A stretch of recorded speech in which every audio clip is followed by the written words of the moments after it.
Good afternoon, hello, my name is Daniel, this is the TriathlonDan YouTube channel. Today is Monday the 30th of September and I'm in Grand Canaria with my friend Dan, who unfortunately had a bike crash last week. He's still in hospital, but today is the day we're going to see a doctor and a physio and hopefully get some sort of timeline as to when we might be able to come home back to the UK. My job this morning is to tidy up the room I'm staying in a hotel, pack the bikes up into the bike boxes downstairs and also pack all the other things that we don't need to take on as hand luggage so that if we do get some good news about travel, we're ready to go. So I'm just trying to sort all Dan's stuff out, and he had broken a bow when he crashed, but I just popped it back on. It's working absolutely fine, so awesome. However, what's not absolutely fine is these bib shorts. Obviously they got cut off him when he'd crashed, so I think I'll get Liz to stick them on Vinted for you, Dan, and we'll go 50-50 on the profits. So yeah, gonna go downstairs, get the bikes packed away. They are ditched. Obviously we've been gravel cycling for like 3 days on them, so they are grim. But I've got some nitrile gloves in my bike box, so I'm gonna get those packed up. No idea how to dismantle Dan's bike. It's got a fancy cockpit, it's got some weird stuff on it, but I don't know, I've got some Allen keys, so I'll just like squash it in my feet if push comes to shove. Let's get them packed. All right, here's what I'm working with. So I'm in this little room and we've got 2 boxes, 2 bikes, and there's not a great deal of space to be able to do stuff. There's some sort of big thing going off out there, so I don't really know what the etiquette is for building bikes. I think I'm just going to bring one outside and build it like here, and if they've got a problem then they'll tell me and I'll say I don't understand and I'll just continue putting the bikes in the box because I do need to do that. Also, I don't know where the key is for that, so I hope Dan's put that somewhere safe. Look at the state of these. Ooh. While I've got it here, because you might ask, let's get a quick damage report on Dan's bike. So shifter is obviously bent in and a bit scuffed, but the gears work and the brakes still work. So I actually think if he straightens that up, that'll be absolutely fine. What was the damage? His rear mech hanger is bent. You can see the mech's nowhere near straight and it couldn't go in first gear. But other than that, I think he's got away with that pretty lightly. It came down on the drive side and it just looks like it's just dirty. Maybe there's some little marks there when he washes it, but yeah, I think he's got away with that. Other than the severe physical injury, like, you know, the bike's okay. I did ask his wife a few days ago if he'd asked anything about his bike, and she said no, he wouldn't dare. So he did ask me.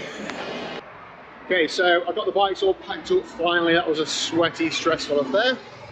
Been with Dan all afternoon. It's 8 o'clock.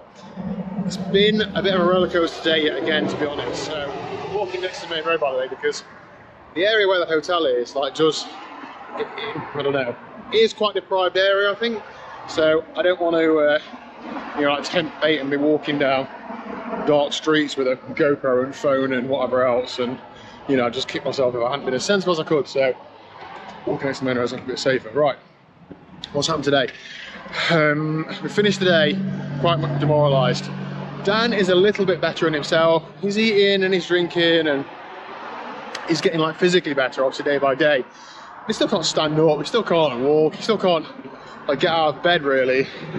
And today we were hoping that we were going to get the go-ahead to fly home. Now I wouldn't have been flying home today, but we'd have at least got the right, you can fly home and your flight's going to be on this day, and that's a big positive. Mid-morning this morning, no, it wasn't even then, it was early afternoon when I got there. The insurance called Dan and basically said that, oh, we're waiting for a report about the people that rescued you, from the people that rescued you.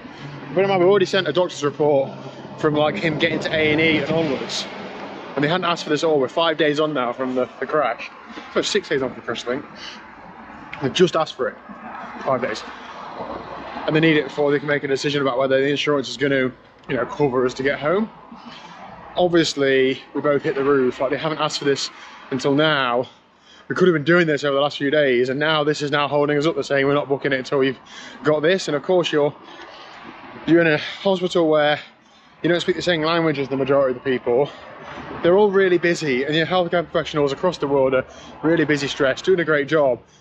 And you're not like a massive priority to them. You get in some sort of form so you can fly home isn't really a priority to them when you've got people to care for. So it's difficult to get anything to happen. It takes a day or two, and it takes constant pushing and constant chasing. And you speak to some nurses and you can't communicate with them, and some you can. And Dan's becoming very frustrated with all of that. And I understand this, frustrating for the staff as well, I know. So we're basically in a situation now where our main focus is to get this like incident report or rescue report, whatever it is. So tomorrow morning the doctor's back on the ward, and you have to like, it's a lottery as to whether the doctor's going to come and see you. So I'm going to get there early so that I can like walk around the ward and see where the doctor is.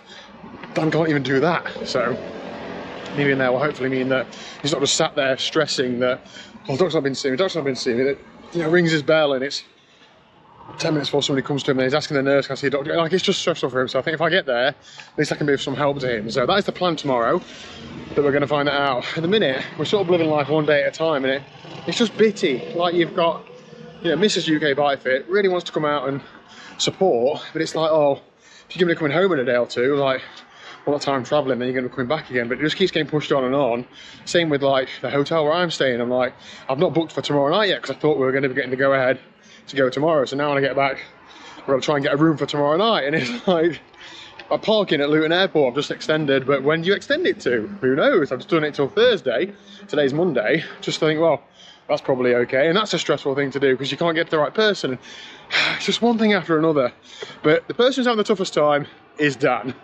So I don't whinge about any of those sorts of things whilst I'm with him. I'm trying to really focus on being positive and telling him what I'm doing and telling him what, you know, Mrs. UK Bike Fit's doing and how I can help him, all those sorts of things. And Dan's doing a lot while he's in bed, to be honest. He's obviously, you know, running a business with some support and also trying to deal with insurance and all those things. So yeah, roller coaster today. We were hoping today we're going to have a date confirmed, but we haven't.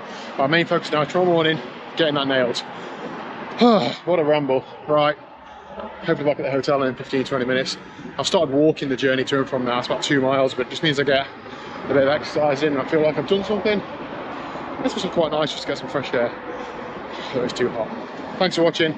I'm not even sure if this video is going to go out on the internet ever, but it gives me something to do. See you later. Tomorrow will be a better day.